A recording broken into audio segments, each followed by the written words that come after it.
In house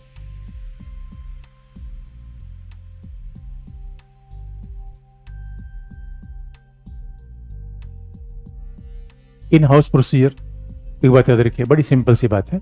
कुछ phrase बड़े, अब इसका एग्जैक्ट हिंदी अनुवाद तो हम नहीं कर पाते, लेकिन इन हाउस प्रोसीजर का सीधा मतलब है ऐसे। मान लीजिए, मान लो क्लास में, हमारे क्लास बच्चे बड़े सीधे साधे हैं, लेकिन मान लो 2 क्लास के बच्चे आपस में उलझ गए। मान लो कभी जोश आ गया, गर्मी में ऐसे, बाहर गर्मी अंदर गर्मी, गर्मी गर्मी स्क्वायर हो जाती है, तो बच्चे थोड़ा गुस्से में आ जाते हैं। ये मान लो अगर 2 बच्चे आपस में उलझ गए तो हम क्या करेंगे?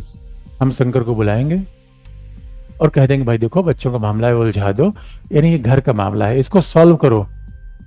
हम आपको सॉल्व करने का सीधा मैं पुलिस को फोन कर दूं, हाँ भाई दोनों बच्चों को ले जाओ उनको।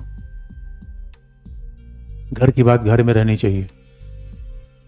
अब मान लो हस्बैंड वाइफ के बीच झगड़ा हो गया, इन हाउस प्रोसीजर से हल हो जाए।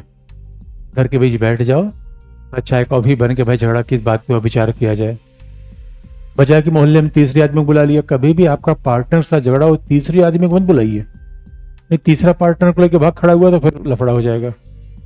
उसको इन हाउस प्रोसीजर से हल कर लीजिए, यानी घर की बात घर में रहे। एक बात सुने कि नहीं आपने, इसी को इंग्लिश में क्या कहा जाता है? In house.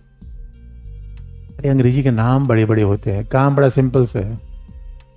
अब बताओ, अगर न्यायपालिका का मामला आ जाए, अगर न्यायपालिका को हटाने का मामला संसद के पास चला जाए, घर की बात घर में रही है, बाहर चली गई, बाहर चली गई फजीहत होगा, और बाहर चली गए लोग मजा लेंगे। घर का झगड़ा घर में रहना चाहिए, इससे इज्जत बची रहती है। क्या सीखा आपने? और यहाँ बच्चे जो पॉलिटी पढ़ लेते हैं वो बहुत समझदारी होते हैं। नहीं पता चला घर की बात और आपने कह दी, बहन आपको बता रहा हूं, किसी को बताना मत, हो गया, रायता फैल गया। इसी क्या कहते हैं? इन हाउस प्रोसीजर, जो न संविधान में है न लॉ में है, न्यायपालिका ने खुद बनाया।